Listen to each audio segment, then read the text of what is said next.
آج پہلی رات تھی، بستر پہ پھول سجائے گئے تھے۔ نبیلہ اور کامران کی شادی ہوئی تھی۔ شادی بہت دھوم دھام سے کی گئی۔ نبیلہ بیڈ پہ بیٹھی تھی، کیمرہ مین تصویر بنا رہا تھا۔ وہ کبھی دائیں سر کر رہی تھی، کبھی بائیں طرف۔ سب لوگ نئے تھے، ہر چہرہ اجنبی تھا۔ کامران پاس بیٹھا تھا۔ سب محلے والے دلہن دیکھنے آئے ہوئے تھے۔ نبیلہ نظریں جھکائے بیٹھی ہوئی تھی۔ رات کے 12 بج چکے تھے۔ وہ بہت تھک چکی تھی، بھوک سے برا حال تھا۔ سب چلے گئے، دروازہ بند ہوا۔ کامران نبیلہ کے پاس بیٹھا۔ آپ ایسا کریں، چینج کر لیں، تھک گئی ہوں گی۔ نبیلہ نے ڈریس چینج کیا۔ بھوک سے اس کی حالت غیر ہو رہی تھی، لیکن کیا کر سکتے تھے؟ کامران کو اس کی تھکن سے کیا واسطہ تھا؟ وہ محبت بھری باتیں کہاں کرنا چاہتا تھا؟ نبیلہ کو اپنی مردانگی کا روب ڈالتے ہوئے بولا، دیکھو مجھے تماشے اچھے نہیں لگتے، میری باتیں کان کھول کر سن لو۔ میں بار بار یہ باتیں نہیں بولوں گا۔ گھر کے سارے کام تمہارے ذمہ ہیں، کھانا بنانے سے لے کر جھاڑو صفائی تک۔ سن رہی ہو نا؟ نبیلہ نے ہاں میں سر ہلایا۔ نبیلہ سوچ رہی تھی کوئی گفٹ دے گا، کوئی محبت بھری باتیں کرے گا، لیکن اس کو نبیلہ سے کام کروانے کی فکر تھی۔ شادی کے دن گزر گئے، ہاتھ میں جھاڑو، مقدر میں کچن لکھ دیا۔ نبیلہ کی جٹھانی ان کی رشتہ دار تھی، لیکن یہ غیروں سے بیاہ کر گئی تھی۔ نبیلہ کھانا بنانا، صاف صفائی کرنا، کپڑے برتن سب کام کر کے جب تھک کر ٹوٹ جاتی تو رات کو شوہر کے نخرے اٹھانا۔ کامران بہت روکھے ہوئے لہجے میں بات کرتا تھا نبیلہ سے۔ رات ڈنر ہوا، اپنے کمرے میں چلے گئے۔ نبیلہ کامران کے پاس بیٹھ گئی۔ کامران، شادی کو 3 ماہ گزر گئے ہیں، آپ مجھے کہیں گھمانے لے کر نہیں گئے۔ کامران حیرت سے دیکھ رہا تھا نبیلہ کی طرف۔ نبیلہ، گھمانے مطلب کہاں جانا ہے؟ اس نے اتنے روکھے لہجے میں پوچھا کہ نبیلہ سہم سی گئی۔ کامران، آپ کیوں اتنے غصے سے بات کرتے ہیں مجھ سے؟ کامران ٹی وی دیکھتے ہوئے بولا، نبیلہ جاؤ میرے کپڑے استری کرو، دماغ نہ خراب کرو۔ یار میں سارا دن کا تھکا ہوا ہوں۔ نبیلہ پیروں کی طرف بیٹھ گئی۔ اچھا چلیں، آپ لیٹ جائیں، میں آپ کو دبا دیتی ہوں۔ کامران لیٹ گیا۔ نبیلہ کامران کے پاؤں دبانے لگی۔ کامران سو گیا تھا۔ وہ کامران کے پیروں کو اپنی گود میں رکھ کر سو رہی تھی۔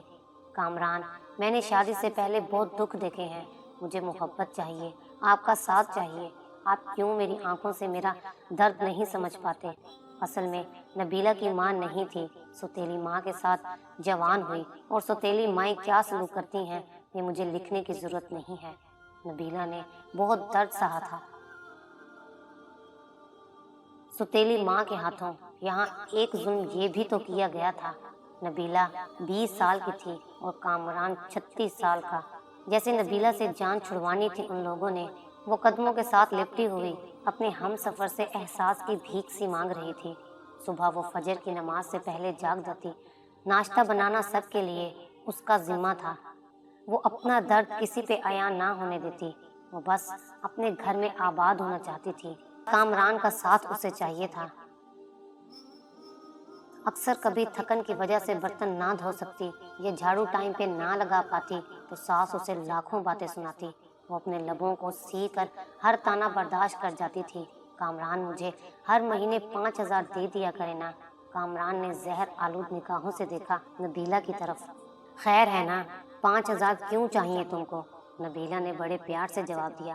کامران، میں عورت ہوں نا، میری ضروریات ہوتی ہیں، پیسے پاس ہوں تو کبھی بازار جاؤں تو اپنے لیے کچھ ضروری چیزیں خرید لیا کروں۔ اب میں آپ کے بھائی سے تو یہ سب باتیں کہہ نہیں سکتی۔ کامران کو نہ جانے کیوں ایک چڑ سی تھی نبیلہ سے۔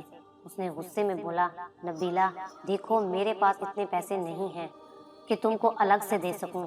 جو چاہیے ہو امی سے کہہ دیا کرنا، وہ لاغ دیا کریں گی۔ الگ سے خرچہ چاہیے اس کو۔ نبیلہ کامران کے پاس بیٹھ گئی۔ کامران، آپ نہ دیں مجھے کچھ بھی، مگر پھر بھی میں آپ کے ساتھ خوش ہوں۔ بس آپ مجھ سے پیار سے بات کر لیا کریں، مجھے پیار سے آواز دیا کریں، میرا نام پیار سے پکارا کریں۔ قسم خدا کی میں سب کچھ بھول جایا کروں گی، دن بھر کی تھکن، وہ پرانے درد، سب کچھ، بس آپ مجھے محبت سے پکارا کریں۔ کامران نے وقتی طور مسکرا کر کہا،